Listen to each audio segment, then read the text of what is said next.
Very superstitious. Writings on the wall. Ladder's about to fall. 13-month-old baby broke the looking glass. 7 years of bad luck. The good things in your past. Ooh, what are some of the superstitions you could think of? Find out on today's episode. Two superstitious chaps and many cultures. Stay tuned.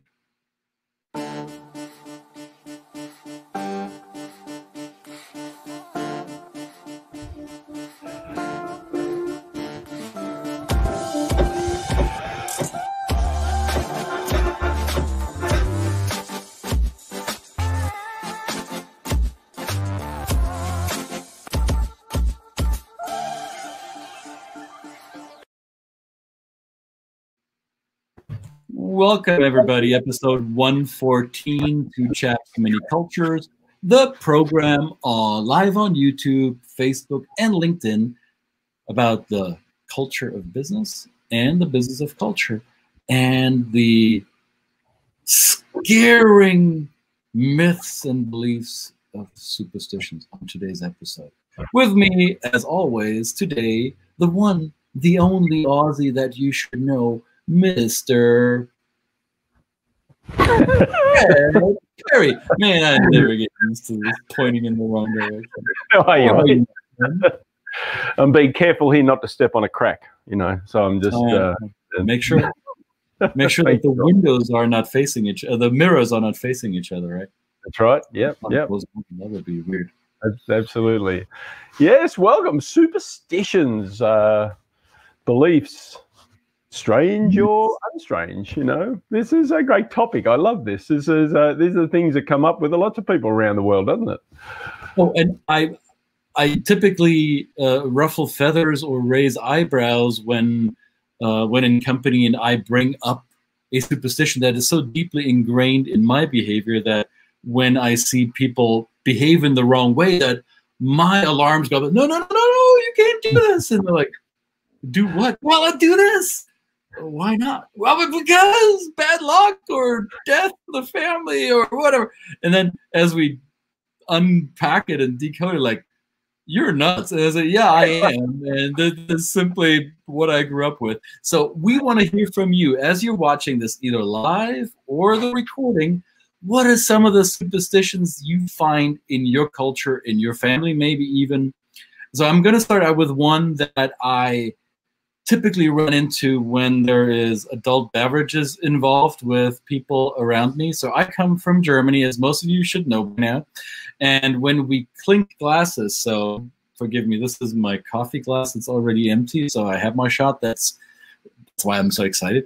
And this is my water glass. I should refill it. So if we're clinking glasses like this to do a cheers, like we have this habit, or we have this superstition in Germany that the people doing that need to lock eyes. They need to look at each other as they're clinking the glasses.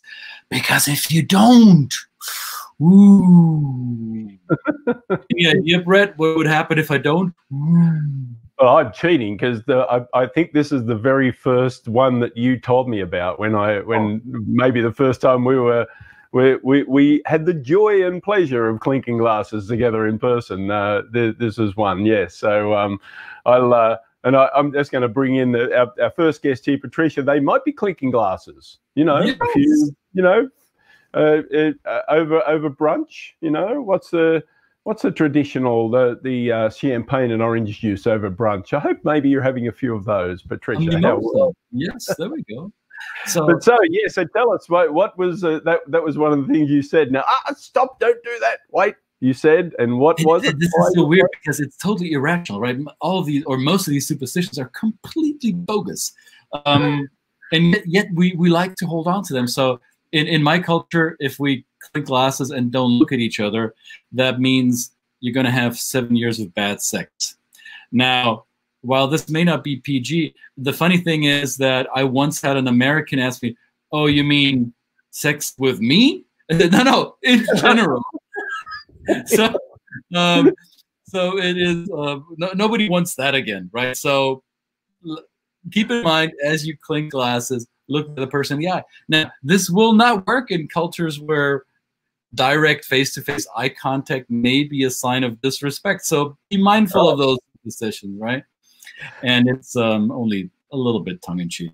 Yeah. So what can you think of from your culture, Brett?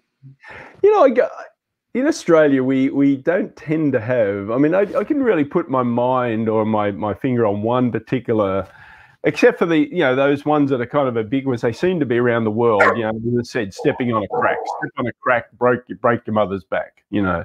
And I've always been cognizant of when I'm stepping and walking down a sidewalk, of walking between the cracks. I do this just inherently, but I don't even know why I do it. It just seems to be, sometimes it's inconvenient because those damn cracks are a funny distance apart and you gotta you must have seen too. There's this movie, As Good as It Gets, with Jack Nicholson, who does not step on any of the cracks of the floor tiles, right? Because he thinks that right. Yeah. So part of that. Also, Patricia reminds us that the 𝘾𝙗 would be the brunch drink of choice, of course, not with orange juice, but with cassis, I believe, and real champagne, not just prosecco.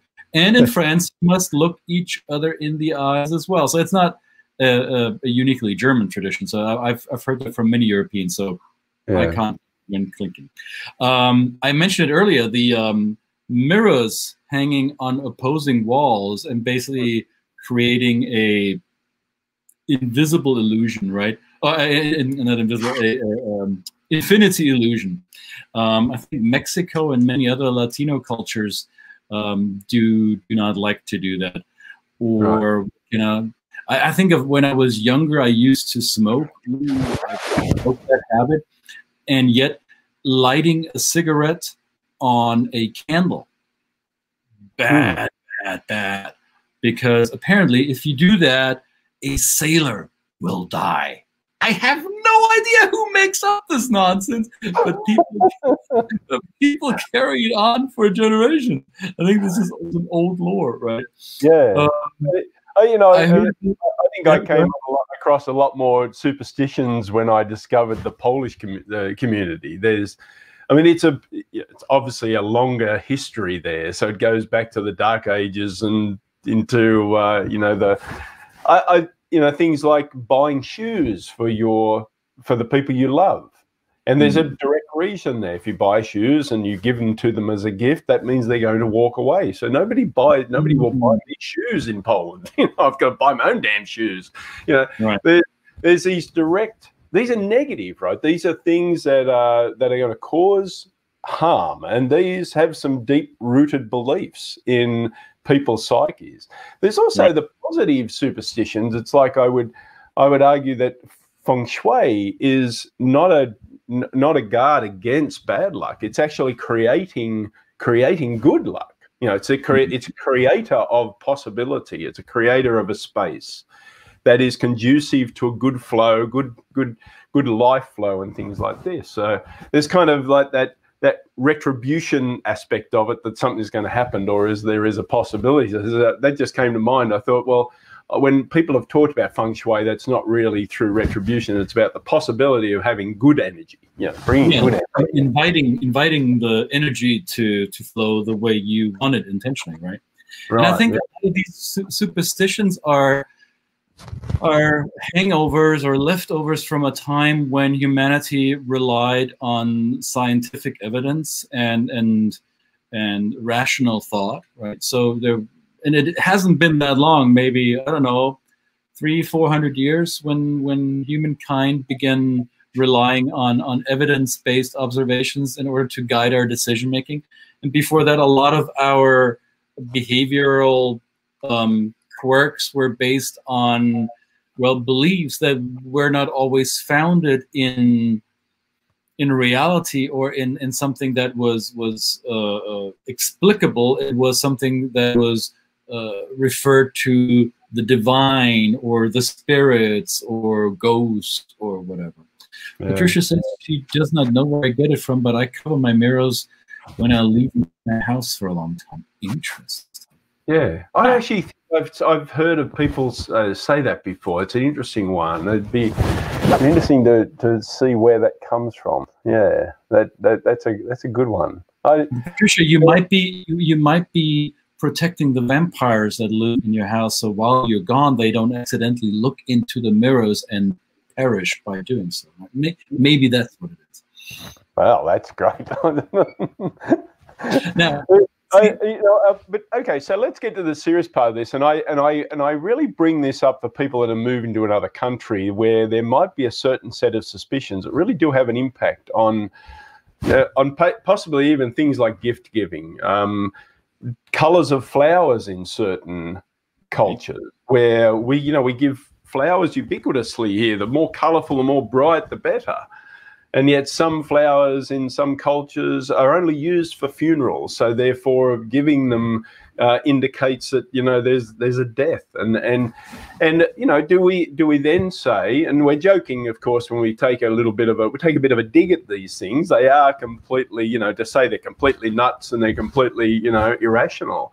But they are so deeply embedded in people's souls and their practices that even just to be nice, and, you can be skeptical of them and you can completely not believe in them yourself, but understanding the impact that just going against it. So I'm going to prove to these people that this is not true. So therefore I'm going to break the rule. And therefore, that just a little bit of cultural competence in that goes a long way to kind of making sure that the people you're engaging with through their superstitions, that you're not kind of changing or causing offense. And of course, your first impression is everything for everybody in the world. And I just think it's always good to know that, be respectful of it anyway, of course, And even if we are ourselves rational enough to not judge somebody based on these superstitious beliefs, I notice that subconsciously it does matter to me. So and I would consider myself to be a fairly rational person. Last week was my birthday, and people in my country do not say happy birthday before the actual day. So it's considered to be bad luck if you say happy birthday prematurely. Yet in the United States, where I currently live, I've heard talk about the birthday week, the birthday month. And while that's a linguistic violation of logic, it's called birthday, not birth week. And I hope for all of my wishes I can have on your mother, I hope it didn't take her a week to get you out of the birth canal. It's birthday. So when people wish you happy birthday prematurely, in my culture, that's bad luck. And even though my rational mind says, okay, they probably didn't know this, but when they still say happy birthday before that, I still, deep down, I cringe a little. Right. Yeah. Even though my rational mind says, bollocks, forget about it. But it bothers me there for a split second, right? Yeah. There's people that call it, it's the festival of the festival of Brett. It's the week or the month of around the holiday or the birthday. Yeah. No, that's a good thing. I didn't know that one, right? So I'm glad that. Didn't I call you on your birthday? On your birthday, not before. You called me on my birthday, and I was there you go. I'm glad I was culturally competent in that way anyway, and didn't cause offense, And you brought the example of the flowers, right? It's either the colors, or the type of flowers, or the number of flowers. So in many countries that I've been to, they sell flowers by even numbers. So in North America, you can buy roses by the dozen.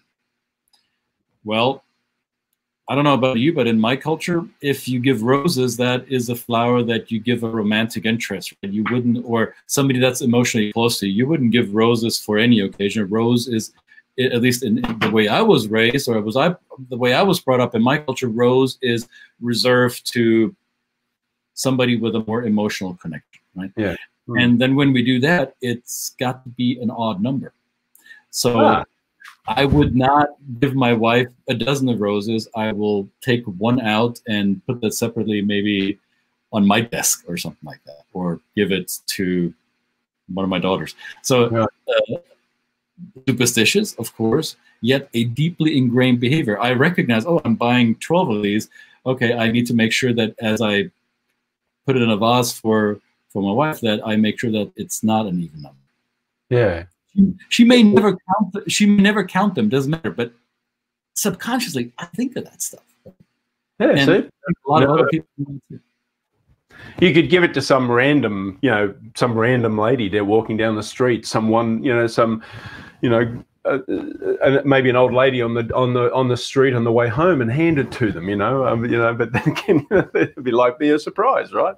That's interesting. Yes, count them, right? So nobody counts, nobody looks at it, nobody takes notice of it. But you do it because it's part of that embedded practice, like all culture, right? All culture is, the people like, as Seth Godin says, people like us do things like this, and these are very closely held traditions that are taught to us by our parents and our community and our society that we do or don't do, and some of those are just basic, practices, but others are rooted in beliefs. And yeah, so let's see what Patricia says. Great. I'm glad I hope your meal's not going cold.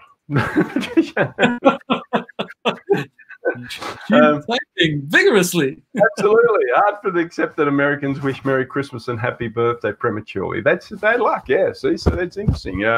We kind of maybe doing it through efficiency and go, oh well, and especially now we've got Facebook and we've got social media where they throw up the birthdays. And we think, oh well, I'm going to be busy Friday, so I'm going to send a birthday message and say happy birthday for Friday, Right. And it makes us seem very so good to remember somebody's birthday. Would we have done it without Facebook and social media to a lot of people? Maybe that's the case, right? And then also.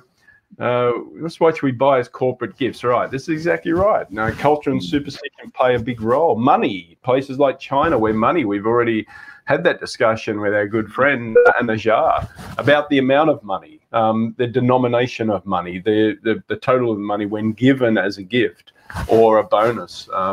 These have deeply rooted.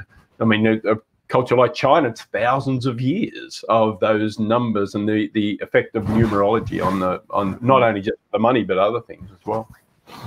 Yeah, and I think isn't it funny that we live in the 21st century. Most of humanity, at least in the industrialized world or in the world that is able to watch us what we're doing here, we are all brought up and we all live in a high-tech environment. We all live in a society and an environment that is man-made largely and influenced by the scientific progress that we have made over generations, and yet we allow ourselves to sometimes be guided by belief systems that may or may not be rooted in logic, that may be just a little bit a leftover from those days when we couldn't explain certain phenomena and we made up an explanation that in today's world may seem a little bit outdated, and yet somehow it seems to be fun to or serve a certain purpose for us to hold on to these things that technically have totally outlived themselves. Yeah. Well, Louis, we did the episode with Tobias yesterday where he showed how the mind can fill in things under a pretty simple suggestion. The mind can actually, yes, okay, yes, that exists, even though I'm not seeing it. I'm not seeing it. I take your word for it. The magician does that to us. We'll take your word for it. That's there, right? The dots are there. But they're not. We're just being told they are. The brain if you have no idea what this guy's talking about, you need to go back to the archives and watch yesterday's episode. Hint, hint, hint. All right. Also, a hint, hint, hint. Comments, questions, suggestions. Write it in here. What are some of the superstitions that you're familiar with? Maybe you can explain them. Maybe you have no explanation. Doesn't matter. What are some of the things that you have noticed in your part of the world? Maybe it's your own superstition. Maybe it's a superstition you're being confronted with as you live in a different environment. Let us know. Let our audience know. Talk amongst each other. Talk to us. Be social people. Absolutely. Right? be social people, and I don't think there's any superstition against it. You know, you know, is there a superstition against sharing one crazy Aussie and another crazy German talking on the internet every day? I don't think there is yet. Maybe we should start one. The superstition that if you don't do it, something's going to happen. Yeah, like you trim your nails after dark in India, like that, right? Don't do that either, because that is really bad luck if you trim your nails at night in India. Is it? Wow. Didn't know that one. I'm looking this up as we talk about it. I didn't know that either. Or, in Russia, they don't put empty bottles on the ground. Oh, I know this too. Eastern European women will not put their purses on the ground. They always do that. They hang the purses over the backrest of a chair or put them somewhere, because that's really bad financial luck if you put your purse on the ground. Yeah. Yeah, reaching across, kissing your loved one goodbye over the threshold. Don't do that. Don't do that. Don't, you know, that's a big one. Yeah. Yeah. What else can I think of? Oh, yeah, the black cat coming from left side, right? Oh, yeah. So, absolutely, black cat. I mean, Google now, right now, is looking at your search engine and going, yeah, this guy's gone completely nuts now. Yeah. I can't walk this back now. I mean, I already said it. If I walk it back, I would walk myself to Portugal, where walking backwards is really bad luck. You know, that's why flip-flops were invented in Australia, you know, because we're always walking forward. You ever tried to walk backwards in flip-flops? It's very difficult. I thought you guys call them thongs.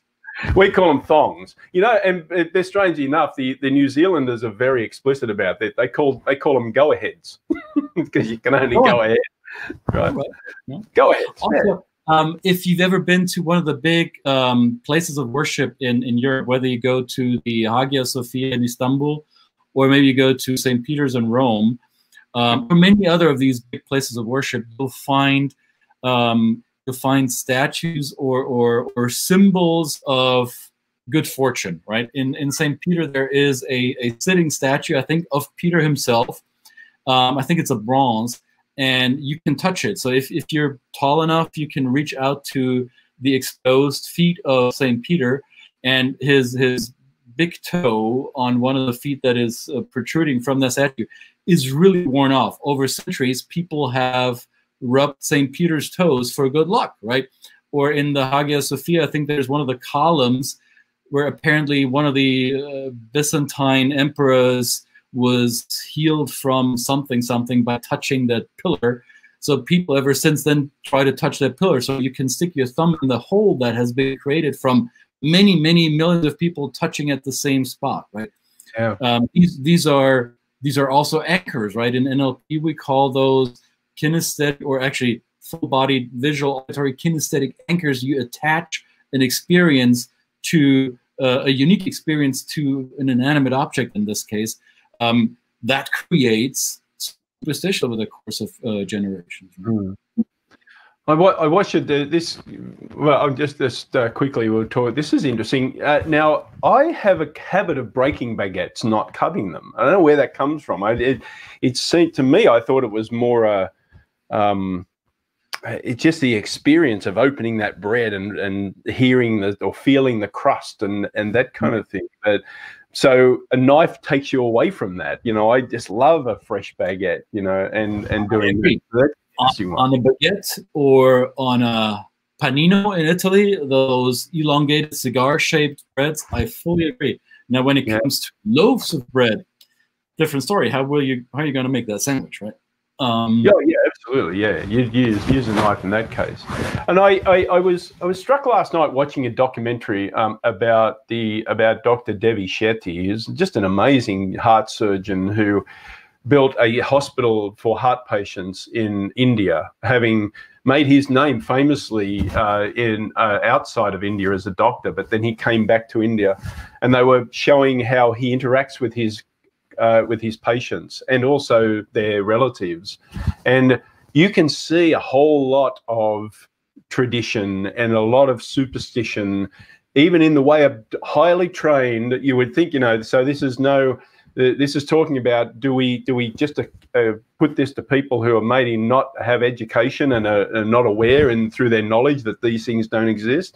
No, this is one of the most celebrated heart surgeons on the face of the planet, highly decorated in all kinds of awards, and people just look up to the guy as one of those people who have brought such good fortune and luck to his home community, right?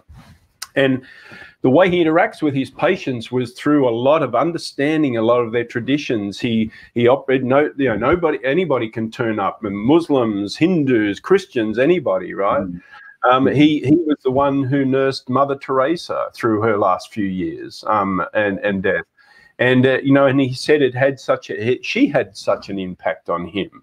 You know, so that faith touched him, and he took on, he saw the importance of the traditions of the families through caring for their loved one with superstition. So here's another point where this is a really serious topic about how do you respectfully treat the traditions and superstitions of the family, because this is one of the most impactful time of their lives when their loved ones are really under threat of dying. And so it was a really, I mean, it was a great episode. It's called The Surgeon's Cut. It's a series of these.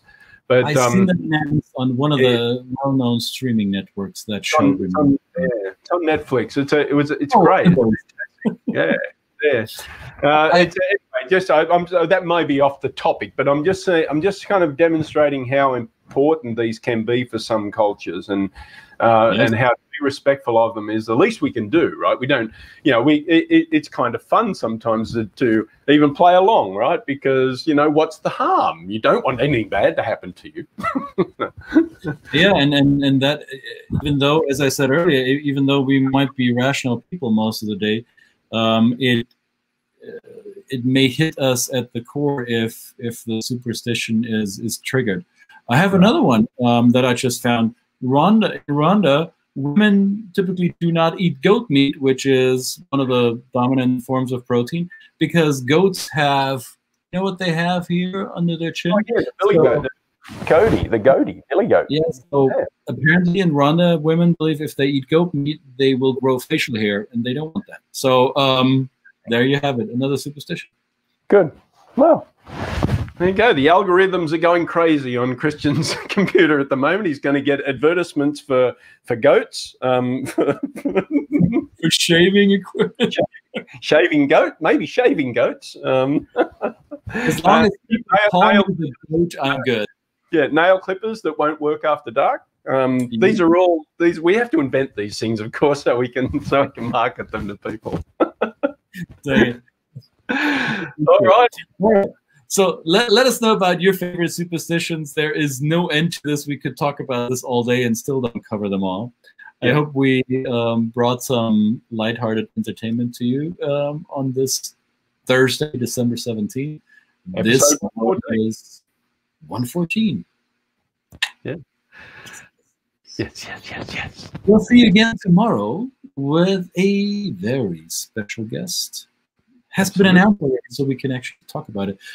Patricia will join us tomorrow. So, yay! She's gone to concentrate on her brunch, so that's yeah. She needs to cater to her 𝘾𝙗. So let's see if she comes to tomorrow's session with a glass in hand. We better be prepared for that. Absolutely. All right. Thanks for tuning in. We guys see you tomorrow. Bye-bye now.